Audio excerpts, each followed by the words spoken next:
দর্শক, আপনারা আছেন অসময় টিভির সাথে, আর আমি রিপোর্টার কাকা।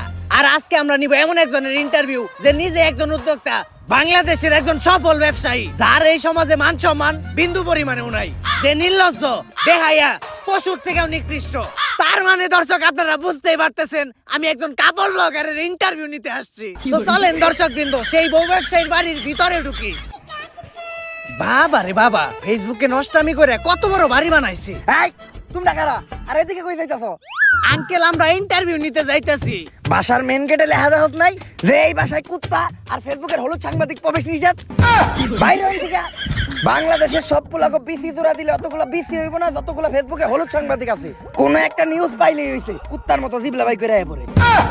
আঙ্কেল, আপনি ভুল ভাবতেছেন, আমি ফেসবুকের কোনো হলুদ সাংবাদিক না, আমি অসময় টিভি থেকে আসছি। TV channel? সরি বাবা। আচ্ছা আঙ্কেল, এই বাড়ির মালিক আপনার কি হয়? আমি তো ওর বাবা। কি বলেন আঙ্কেল, আপনি একজন কাপড় ব্লগারের বাবা? আচ্ছা আঙ্কেল, আপনি যে একজন বউ ব্যবসায়ীর বাবা, এতে আপনার অনুভূতিটা কি? ওয়াক্ফ লজ্জা করে। আমি তো সমাজে মুখই দেখাইতে পারি না, এর লেগে আমার কেউ জিগাইলে আমি কই দিয়ে আমি কামলা দিয়ে খাই, আমার কোনো পোলাপান নাই। আঙ্কেল, আপনি এভাবে বলতে পারেন না। যত যাই হোক, আপনি তো একজন সফল বউ ব্যবসায়ীকে জন্ম দিয়েছেন।